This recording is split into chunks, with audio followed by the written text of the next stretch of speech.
പുലിപിടിച്ച് 100 കോടി പ്രത്യേക പരിപാടി അവസാന ഘട്ടത്തിൽ നിൽക്കുന്നു. ശ്രീ ഷാജികുമാർ ഏറ്റവും ഒടുവിലാണ് എത്താൻ കഴിഞ്ഞെങ്കിലും വിശേഷങ്ങൾ ഒരുപാട് പറയാനുണ്ടെന്ന് എന്നും അറിയാം.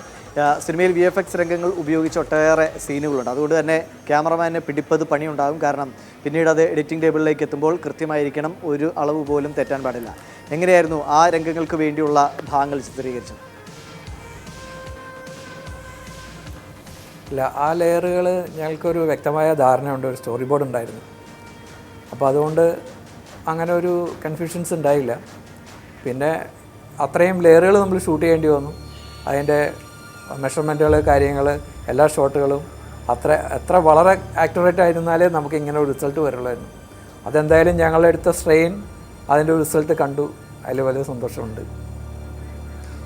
ഇനി ഇത്രയും വലിയൊരു പടം ചെയ്താൽ ഇനി വരുന്ന പടങ്ങളെല്ലാം ഭയങ്കരമാകുമെന്നായിരിക്കും പ്രേക്ഷകർ പ്രതീക്ഷിക്കുക.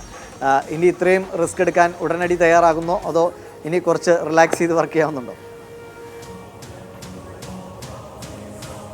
ആ സിനിമയ്ക്ക് ഞാൻ എല്ലാ സിനിമകളും ആ സിനിമയ്ക്ക് വേണ്ട, അല്ലെങ്കിൽ ആ കഥയ്ക്ക് വേണ്ട, അല്ലെങ്കിൽ സംവിധായകന് വേണ്ട, അങ്ങനെ ഒരു കാഴ്ചപ്പാടിലാണ് കാണാറ്.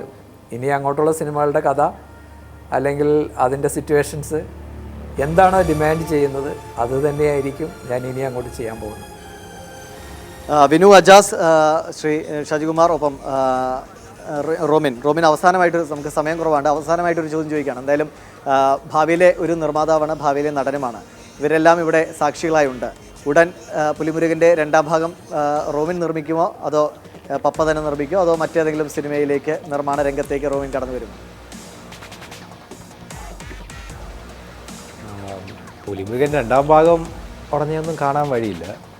അത് ഇപ്പം തന്നെ 1 മാസമല്ലായിരുന്നു റിലീസായിട്ട്. അതിൻ്റെ ഒരു ഇത്ര നാൾ കഷ്ടപ്പെട്ടതിൻ്റെ ഒരു റെസ്റ്റ് എടുത്തുകൊണ്ടിരിക്കും ഇപ്പോൾ പപ്പ. എന്തായാലും ഒരു ദിലീപിൻ്റെ പ്രോജക്റ്റ് ചെയ്യുന്നുണ്ട്. തീർച്ചയായും അതും വലിയ സിനിമ തന്നെ ആകട്ടെ. എന്തായാലും ഒട്ടേറെ 1.5 വർഷത്തോളം നീണ്ടുനിന്ന കഠിനാധ്വാനത്തിൻ്റെ വലിയ വിജയമായി പുലിമുരുകൻ 100 കോടി തികച്ച് 100 കോടി ക്ലബിലെ പ്രസിഡന്റ് സ്ഥാനം മോഹൻലാൽ സ്വന്തമാക്കുന്നു. എന്തായാലും ശ്രീ ഷാജികുമാർ, ശ്രീ റോമിൻ, ശ്രീ വിനു മോഹൻ, ഒപ്പം തന്നെ അജാസ് എന്ന കുട്ടി താരം, എല്ലാവർക്കും ഒരുപാട് നന്ദി, ഒരുപാട് സന്തോഷം. പുലിമുരുകൻ എന്ന ഈ സിനിമയുടെ സന്തോഷത്തിൽ, ഈ വലിയ വിജയത്തിൽ പങ്കാളികളായിരുന്ന തൽക്കാലം ഈ പ്രത്യേക പരിപാടി ഇവിടെ അവസാനിക്കുകയാണ്. പ്രതികരണങ്ങൾ അറിയിച്ച പ്രേക്ഷകർക്കും നന്ദി. നമസ്കാരം.